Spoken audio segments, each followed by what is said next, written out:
Gracias y paz, amados hermanos. Como ustedes sabrán, el tema del ataque iraní sobre Israel está siendo un tema de noticia. Algunos están asustados, otros están prácticamente alarmados y otros lo miran con total indiferencia. Por un lado, dentro del cristianismo, algunos están especulando sobre la Tercera Guerra Mundial. Algunos incluso dicen que esto ha sido una consecuencia del eclipse y que el eclipse estaba anunciando cosas como estas. Y otros dicen que es algo que ya ha sucedido en muchas ocasiones entre Israel y los vecinos árabes y que terminará en breve seguramente como en otras ocasiones. La verdad es que no sabemos lo que va a pasar los próximos días, pero actualmente la situación es la siguiente.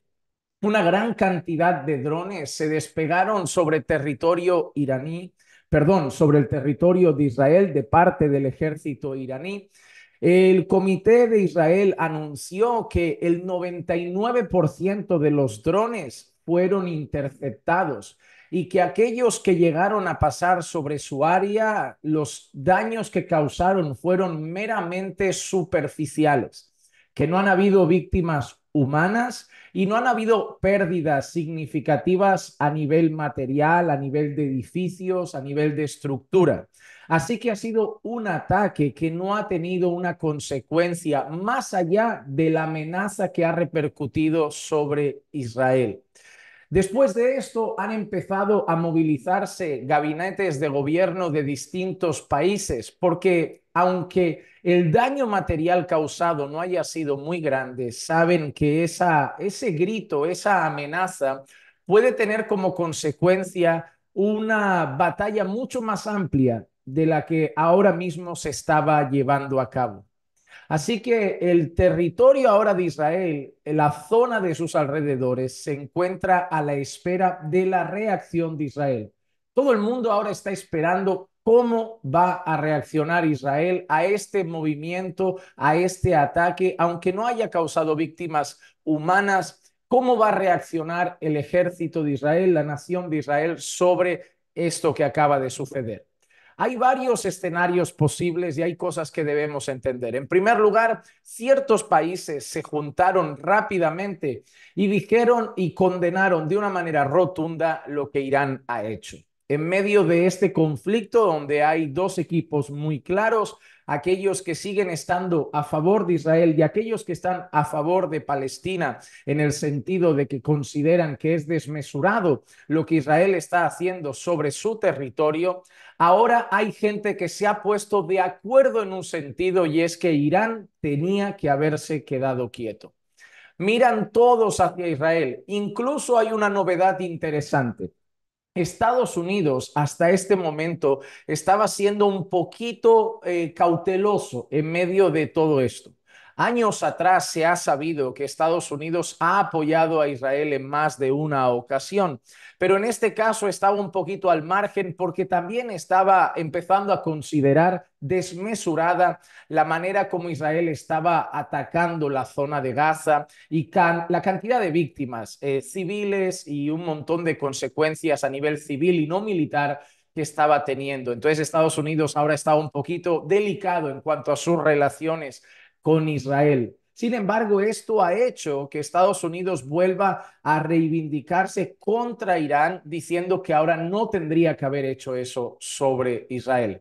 Todo el mundo está mirando a Israel, está mirando a su gobierno y está mirando a su ejército porque saben que los próximos movimientos pueden abrir la puerta a muchas cosas.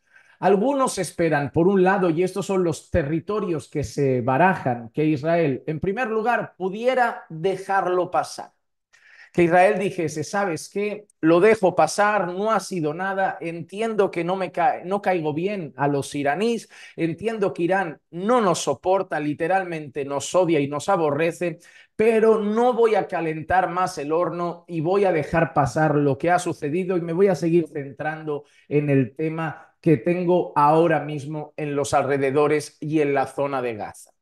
Por otro lado, Israel ha dicho que quedarse quieto no es su estilo, que quedarse quieto no es lo que suele hacer, que aunque no vaya a hacer algo tan grande como podría hacer, lo que Israel está pensando hacer, y algunos dicen que es lo más probable, es lanzar una ofensiva pequeña solo contra edificios militares que estén relacionados con Irán, con el ejército iraní, con embajadas iraníes. Es decir, Israel ha dicho que es muy probable que sea cauteloso a la hora de atacar y de su ofensiva contra lo que acaba de recibir, pero que va a tener cuidado, que no va a llegar a zonas civiles, que no va a llegar a zonas públicas y que simplemente a modo de respuesta iría contra esas estructuras militares para que solo hubiesen pérdidas, y ellos dicen que avisarían antes, para que solamente hubiesen pérdidas de estructura y materiales, ni siquiera vidas de soldados.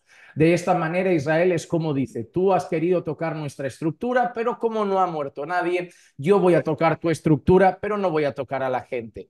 Sin embargo, el tercer escenario es el que más asusta a muchísimas personas, porque el tercer escenario es que Israel, cansado de esto y de saber que pueden haber uniones entre países árabes, incluso otros que no son de un régimen árabe más particular, pero que se sumen a todo esto, Israel puede llegar a pensar que si no tiene una ofensiva que dé una clase, que dé un mensaje claro y contundente, puede decirle a las personas, podéis venir a atacarnos de vez en cuando, que lo perdonamos todo, podéis venir también como Irán, que no os haremos nada. Entonces las personas creen y piensan que quizá, y lo que más miedo tienen, es que Israel tomara esa decisión. Decir, mira, para que todo el mundo sepa que con nosotros no se juega, vamos a usar Irán y lo que acaba de pasar para demostrar que a nosotros no se nos toca. Así que esos son los tres escenarios posibles ahora mismo. Un, vamos a dejarlo pasar. Un, voy a tocar solo algunos edificios militares, pero sin vidas. O un, voy a lanzar un mensaje para que el próximo se lo piense dos veces. No sabemos lo que va a suceder. Pero ayer dije algo que vuelvo a repetir en este momento. Lo más importante en medio de todo esto es la cantidad de vidas que están en juego. Son muchas las personas que ya han perdido la vida desde que todo comenzó. Desde que el grupo terrorista atacó a Israel y ya mató a muchas personas, desde la ofensiva de Israel en respuesta a esto, el ataque ha sido tan grande que multitud de vidas se ha llevado el movimiento que se está viendo, esta batalla que se está dando. Y no son solo vidas de soldados, no son solo vidas dentro del ejército, han fallecido personas que son niños y niñas pequeños, han muerto bebés, han muerto mujeres embarazadas, han muerto ancianos, han muerto personas que tenían sus tiendas, sus comercios, que vivían su vida alejados de todo este conflicto. No solo han muerto personas que llevan un arma en sus hombros, no solo han muerto personas que están en la batalla. Por eso, ante esta situación, ante cualquier situación como esta, yo considero que como creyentes debemos entender la causa del mal sobre el mundo siempre ha sido el pecado. Esto nos sigue recordando que el corazón del hombre, mientras estemos en este mundo donde el pecado está, el corazón del hombre solo va a vivir esto. Va a vivir guerras, conflictos y batallas. Y por eso la muerte está en todos los lugares. Quizá allí está a modo de guerra, pero en nuestras ciudades o en sus países está a modo de abusos, atracos, asesinatos a sangre fría, pandillas que lo hacen, gente que abusa de gente. Pero esto nos recuerda que la maldad en el mundo está por causa del pecado que está en el corazón del hombre que está sin Cristo. Lo más importante que debe hacer la iglesia en medio de todo esto, yo no creo que sea hacer política. A mí me preocupa cuando la iglesia se centra más en hacer política que hacer lo que Cristo mandó.